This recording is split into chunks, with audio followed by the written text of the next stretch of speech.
যখন আমি বলতাম কথাগুলি অনেকের হয়তো সেটা মনোপুত হতো না। সেন্ট মার্টিন দ্বীপ যখন আমেরিকার চেয়েছিল, আমার বাবা রাজি হননি, তাকে জীবন দিতে হলো। আর আমার ভাগ্যে সেটাই জুটলো, কারণ দেশ বিক্রি করে ক্ষমতায় থাকতে হবে এই চিন্তা আমার কোনো দিনই ছিল না।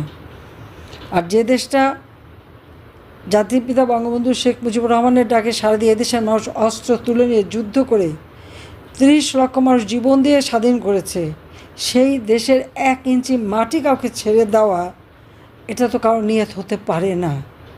কিন্তু আজ কি দুর্ভাগ্য, এমন এক ব্যক্তি ক্ষমতা আসলো, সবাই নাকি তার সারা দেশের মানুষের একেবারে খুব পছন্দের মানুষ, বিশ্বের পছন্দের মানুষ, আর সেই মানুষ আজকে ক্ষমতা এসে কী হলো? আর এই লোকটাকে তো তার যত অর্থ মানে প্রতিপত্তি সবগুলি খোলা দরজা খুলে তো আমি দিয়েছিলাম, আমার কাছে হচ্ছে হাত পেতেছিল। আমি যখন 96 সালে সরকার গঠন করি, গ্রামীণ ব্যাংকে টাকা নেই, টাকাগুলি যে যে সরিয়ে রেখেছে কল্যাণ ফান্ড করে, সেটা তো আমার জানা ছিল না। মানে এত বড় চিটিং করবে সেটা তো ওকে আমরা ধারণাই করতে পারিনি। মানুষ যে এত ভিতরে এত শয়তানি বুদ্ধি থাকবে আমি জানবো কোত্থেকে। বলছে টাকা নেই, ক্ষুদ্র ঋণ দেওয়া যাচ্ছে না, সাথে সাথে 100 কোটি টাকা দিলাম। তখন একটা বন্যা, বিশাল একটা বন্যা মোকাবেলা করেছি দুঃসময়। তারপরে আবার আসলো 200 কোটি টাকা, আবার আসলো 300 কোটি টাকা, 400 কোটি টাকা আমরা দিয়েছি মোট। সে টাকা কিন্তু কোনো হদিস নাই। আমাকে বলা হলো গ্রামীণ ফোন এটা ব্যবসাটা দিলে পরে আমি যখন সমস্ত অ্যানালগ ফোনকে ডিজিটাল করা মোবাইল ফোন উন্মুক্ত করে দিলাম টেন্ডারে, যে কটা কোম্পানি চাই আমি দিয়ে দেবো, মানুষের হাতে হাতে থাকবে। ডক্টর ইউনূসকেও একটা দিয়ে দিলাম, কারণ তিনি প্রতিদিন আমার কাছে ধন্যবাদ দিতে, আমি দিলাম। সেটাও তো সে বলতে গেলে ওখান থেকে টাকা বানিয়ে কিন্তু মেরে খেলো। আমি জানি না এখন কারো মনে এই প্রশ্ন জাগে না কেন, যে এই যে 6,000 টাকা বেতনে যে ব্যক্তি 1990 সালে গ্রামীণ ব্যাংকের এমডির চাকরি পেল এবং চাকরি করত, সে কী করে দেশে বিদেশে হাজার হাজার কোটি টাকার মালিক হলো, এই কথাটা কারো মনে প্রশ্নটা জাগলো না কেন? বারবার তো আমাদের পরীক্ষা দিতে হচ্ছে। 2001 সালে বিএনপি এসে খোঁজ করলো আমাদের কোথায় কী সম্পত্তি আছে। খোঁজ করতে করতে মজার ব্যাপার হলো যে আমেরিকায় FBI খুঁজে বের করলো তারেক জিয়ার দুর্নীতি, সেই সিমেন্সের কাছ থেকে টাকা খাওয়া, খালেদা জিয়ার নাইকোর দুর্নীতি, এবং FBIর লোক কিন্তু এসে তারেক জিয়ার বিরুদ্ধে সাক্ষী দিয়ে গেছে। আর নাইকোর কেসে FBI কিন্তু অপেক্ষা করছিল এসে সাক্ষী দেবে। তখন খালেদা জিয়া অসুস্থ দেখে আর কোর্টে যেতে পারে না, বিচার দেরি করতে করতে এখন তো যাক ইউনূস সাহেব এসে সব নিজের যত দুর্নীতির মামলা, 5টা দুর্নীতির মামলা, মানি লন্ডারিং, গ্রামীণ ব্যাংকের টাকা, গ্রামীণ ফোনের টাকা, সব এমনকি শ্রমিকদের টাকা মেরে খেয়ে শ্রমিক আদালতে সাজাপ্রাপ্ত আসামি হচ্ছে ডক্টর ইউনূস। চলে চলে মাসতুতো ভাই, এবং ক্ষমতা এসে যত দুর্নীতির মামলা ছিল সব বাতিল করে দিল, নিজেরটাও করলো, বাকিদের করলো। আর যেহেতু সে ক্ষমতাটা দখল করেছে জঙ্গিদের সহায়তায়, সন্ত্রাসীদের সহায়তায়, যে সমস্ত জঙ্গিরা এমনকি বিভিন্ন আন্তর্জাতিক ক্ষেত্র যারা নিষিদ্ধ, যাদেরকে হাত থেকে বাংলাদেশের মানুষকে আমরা রক্ষা করেছিলাম, জঙ্গি হামলা, একটা মাত্র হামলা হওয়ার পরেই আমরা কঠোর ব্যবস্থা নিই, অনেকে গ্রেপ্তার হয়, বন্দি থাকে, সবাইকে মুক্ত করে দিল, জেলখানা খালি, যত জঙ্গি সন্ত্রাসী খুনি সব ছেড়ে দিল। এখন বাংলাদেশ সেই জঙ্গিদের রাজত্ব, সেই জঙ্গিদের উপর নির্ভর করেই, তাদেরকে ব্যবহার করে, এবং আমাকে আর রেহানাকে হত্যার চক্রান্ত করেই ইউনূস কিন্তু ক্ষমতা দখল করলো। আর ক্ষমতা এসে আওয়ামী লীগের যত নেতাকর্মী এবং সহযোগী সংগঠনের নেতাকর্মী, মুক্তিযোদ্ধা, 14 দলীয় নেতা, তাদেরকে গ্রেপ্তার। আর মামলার তো কোনো সীমা পরিসীমা নাই, লক্ষ লক্ষ মামলা হয়ে গেছে আমাদের বিরুদ্ধে। আমার নিজের বিরুদ্ধে তো প্রায় 450-র মতো মামলা, আর সব খুনের মামলা। অবশ্য খুনের মামলা আবার অনেকে জীবিত হয়ে ফিরেও আসছে, অনেকে ফিরে চলে আসছে, জীবিতরা তাজা হয়ে চলে আসছে। কেউ বিয়ে করলো, কেউ বক্তৃতা দিচ্ছে, কেউ কাজ করছে, এটাই হচ্ছে তার মামলার নমুনা। এইভাবেই মানে সবাইকে হয়রানি করা। শুধু তাই না, আমাদের দেশের সমাজের প্রত্যেকের উপর হামলা, যেভাবে পুলিশ হত্যা করেছে। 15ই ফেব্রুয়ারি থেকে যে হত্যাকাণ্ড শুরু করলো এবং অগ্নিসংযোগ শুরু করলো এই ইউনূস বাহিনী, তারই নির্দেশে। এটা তো সে নিজেই বলেছে, তার মাস্টার মাইন্ড দ্বারা করা মেটিকুলাস ডিজাইন।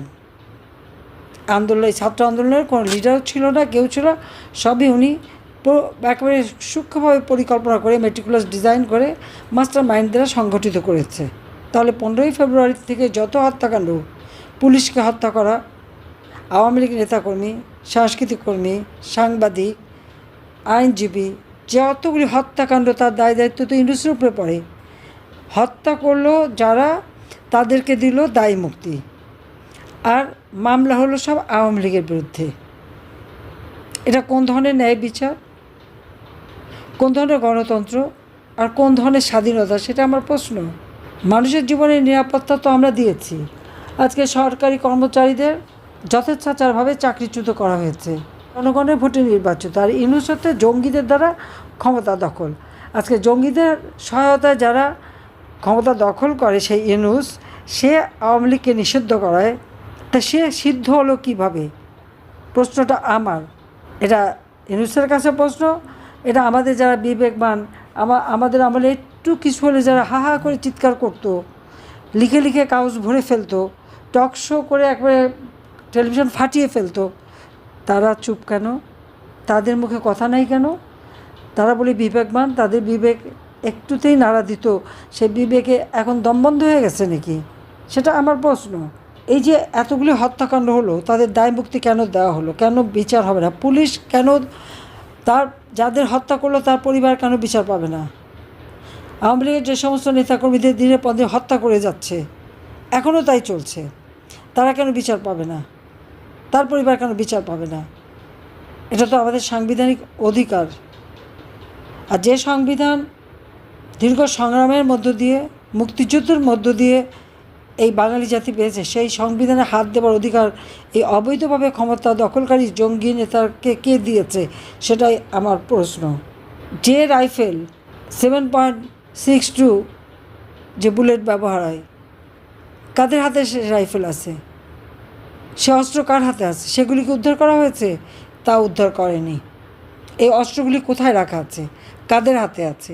জামাতে ইসলামীর যারা ওই পাকিস্তান থেকে ট্রেনিং নিয়ে এসেছে, তাদের হাতে যে অস্ত্র, সেটা কি উদ্ধার করা হয়েছে? জঙ্গি সন্ত্রাসীদের অস্ত্র, ইউনূস বাহিনীদের হাতে অস্ত্র, সেগুলো উদ্ধার না করে পুলিশের কাছে অস্ত্র নিয়ে তাদেরকে লাঠি সাপ্লাই দেওয়া হচ্ছে। অর্থাৎ তাদের জীবনটাকে আরও একটা আশঙ্কার মধ্যে ফেলে দেওয়ার চেষ্টা। সেনাবাহিনীর অফিসার তারা চাকরি করে গেছে, কেউ অবসরপ্রাপ্ত, কেউ চাকরিরত। হ্যাঁ, বাংলাদেশে যখন এই ইউনূস বাহিনী জঙ্গি হামলা চালাচ্ছে, তখন আইন শৃঙ্খলা রক্ষাকারী বা যখন সেনাবাহিনী ডিপ্লয় করা হয়েছে, বা তাদের তো দায়িত্ব মানুষের জানমাল রক্ষা করা এবং জঙ্গিদের বিরুদ্ধে ব্যবস্থা নেওয়া। আর সেটা কি অপরাধ? আজকে সেটাই অপরাধ। তাদের সকলের মামলা দেবে, তাদের বিরুদ্ধে নানা রকম ব্যবস্থা, তাদের পাসপোর্ট কিনে নেওয়া, নানা রকম হয়রানি করা হচ্ছে।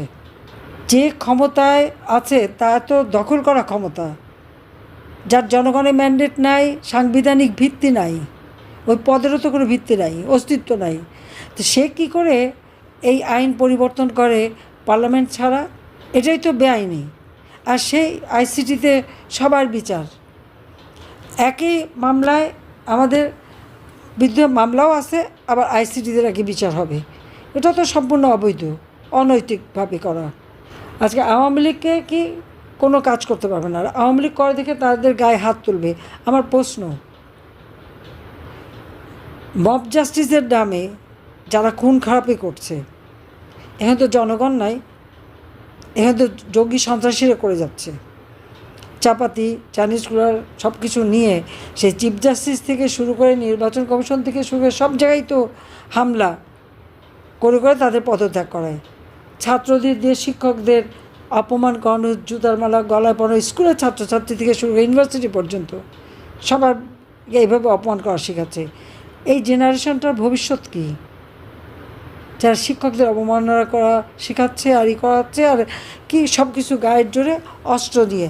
তো যারা এই অস্ত্র হাতে নিয়ে এইভাবে চিফ জাস্টিস থেকে শুরু করে জজ সাহেবদের রিজাইন করা, আইনজীবীদের পিঠে হত্যা করা, শিক্ষকদের অপমান করা, শিক্ষকদের হত্যা করা, সাংস্কৃতিক কর্মী, আইনজীবী, সাংবাদিক, যে পরিমাণ সাংবাদিকের উপর অত্যাচার এবং তাদের উপরে যাদের জেল জুলুম এবং মামলা মোকদ্দমা দিয়েছে, অতীতে কখনো এরকম ঘটেছে? তো যারা এগুলি করছে, সাংবাদিকদের হত্যা করছে, তাদের বিচার হবে না? ওটা হলো নিয়মে হয়ে গেছে। কোন নিয়মে হলো এটা? দায় মুক্তি দিলেই কি দায় মুক্ত হয়ে যায়? দায় মুক্তি দিয়ে তো ইউনূস এটাই প্রমাণ করালো যে এরাই প্রকৃত অপরাধী, আওয়ামী লীগও না, অন্য কেউ না। কারণ তারাই তো এই অপকর্মগুলি করেছে বলেই এই মানুষ হত্যা হয়েছে, পুলিশ হত্যা হয়েছে, আইনজীবী হত্যা হয়েছে, সাংস্কৃতিক কর্মী হত্যা হয়েছে, সাংবাদিক হত্যা হয়েছে। আর মামলা সব আওয়ামী লীগের বিরুদ্ধে। কোনো আইনের শাসন নাই, বিচার পাওয়ার করার অধিকার নাই। আর অর্থনীতির অবস্থা তো একেবারেই ধস নেমে গেছে। শেয়ার মার্কেট থেকে তো অর্থ সব পাচার করে নিয়ে গেছে। আমাদের বিবেকবানরা কই? যারা সালমানের দোষ দিত, অমুকের দোষ দিত, তমুকের দোষ দিত, তাদের বিবেক চুপ কেন? কই তারা এখন কথা বলে না কেন? এত বড় বড় বিবেকবান সাংবাদিকরা, তাদের তো কোনো সমস্যা হয় নাই, তারা তো ভালোই আছে, যারা যে কয়জন ভালো থাকার। ডেইলি স্টার, প্রথম আলো থেকে শুরু করে বেশ কিছু তো বেশ দিব্যি চলছে, তাদের উপরে তো কোনো চাপ নাই। তো তারা এত বিবেকবান হয়ে এখন বিবেকে তালা দেওয়া কেন, আমার সেই প্রশ্ন। এখন তো তাদের মুখে কথা শুনি না। আওয়ামী লীগের আমলে একটু হলে তো পরে একেবারে গেল সবগুলো চিৎকার চোটে অস্থির। এখন তাদের বিবেকও বন্ধ। কোন দেশে বাস করি আমরা? কাদের জন্য কাজ করি? আবার দেখেন, মমতাজ একজন গায়িকা, তার গান সারা বাংলাদেশ পছন্দ করে, তাকে গ্রেপ্তার করে কোর্টে নিয়ে কোর্টে আসবে, তাকে তার গায়ে হাত তোলে, তাকে চর থাপ্পড় মারে, তার মারে। কীরকম অসভ্যতা! একজন মহিলা তো, আর তোদের ঘরে মা আছে, বউ আছে, মেয়ে আছে, তা এইভাবে একটা মেয়ের গায়ে হাত তোলে কীভাবে তারা? এখন মানবতাবোধ কোথায়? সে মানবাধিকার সংস্থাগুলি কোথায়? তাদের এত বিবেকবানরা কোথায়? সেটা আমার প্রশ্ন। আওয়ামী লীগ অপরাধটা কী করেছে? আওয়ামী লীগ এদেশের মানুষের পেটে খাবারের নিশ্চয়তা দেয় নাই? দিয়েছে। আওয়ামী লীগ ঘরে ঘরে বিদ্যুৎ দিয়ে আলো জ্বালে নেই, আমরা আলো জ্বেলেছি। শিক্ষা, চিকিৎসা, মৌলিক অধিকার একে একে সবগুলো আমরা নিশ্চিত করেছিলাম। মানুষের জীবনে আমরা শান্তি নিরাপত্তা দিয়েছি। দিন রাত যখনই চলাফেরা করতো আমরা সেটা নিশ্চিত চলাফেরার ব্যবস্থা করে দিয়েছি। আজকে যতগুলো স্থাপনা আমরা করেছি, কাদের জন্য? সাধারণ মানুষ নিরাপদে চলতে পারে তার জন্যই তো। সে প্রথমে আগুন দিয়ে পোড়ালো, এখন আবার সেগুলি ব্যবহার করে। আমার করা কাজ যেগুলো এখন শেষ হয়েছে সেগুলো আবার উদ্বোধন করার সময় গাল ভরে কথা বলে যে তারা নাকি করে ফেলেছে, 6-7 মাসের মধ্যে সব করে ফেললো। এটা হয় কখনো? আজকে বাংলাদেশের বর্ডার কোথায়? মিয়ানমার বর্ডারে নিয়ন্ত্রণ হারিয়ে ফেলেছে। লজ্জা হয় না যে একটা দেশের স্বাধীনতা সার্বভৌমত্ব বিক্রি করে দেয় ক্ষমতায় থাকার জন্য? আজকে আমাদের দেশটা কোথায় নিয়ে যাচ্ছে? সারা দেশের মানুষকে কত বড় একটা বিপদের মুখে ফেলে দিয়েছে। আজকে যদি ওখানে মিয়ানমার গভর্নমেন্ট আক্রমণ করে, সেই আক্রমণের ধাক্কা তো বাংলাদেশে এসে পড়বে। মানুষের জীবনের নিরাপত্তা দেবে কীভাবে এই ডক্টর ইউনূস? ক্ষমতার লোভী সে আজকে বাংলাদেশের স্বাধীনতা সার্বভৌমত্ব ধুলা মিশিয়ে দিচ্ছে। কি মানবিক করিডর, অমক সমক, তার আবার নতুন নামও বদলাচ্ছে। দরকারটা কি?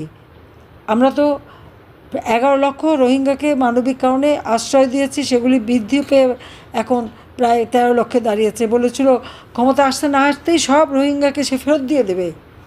কথা বলেনি আন্তর্জাতিক ফোরামে, যে বলেছে, দেশে বলেছে কই 8 মাসে কয়টা রোহিঙ্গা ফেরত দিতে পারছে? একটা পারেনি। বরং আরও 1.5 লক্ষ রোহিঙ্গা বাংলাদেশে ঢুকে গেছে। আজ পর্যন্ত যে কটা কথা বলেছে ডক্টর ইউনূসকে একটা কথাও রাখতে পেরেছে? রাখতে পারে নাই। সব মিথ্যা কথা ফুলঝুরি দিয়ে মানুষকে ভুলিয়েছে।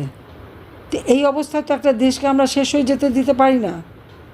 কাজে যারা কথা শুধু আমি নির্দেশ দিচ্ছি, প্রতিদিন মিছিল মিটিং করে, লিফলেট করে মানুষের ঘরে ঘরে পৌঁছে দেওয়ার প্রতিবাদ করতে হবে যে সমানে সমান না হলে টিকে থাকা যাবে না। এবং সেইভাবে প্রস্তুতি হয়ে নামেন। যার বাড়িতে হামলা করছে তাদের উপযুক্ত শিক্ষা দিতে হবে।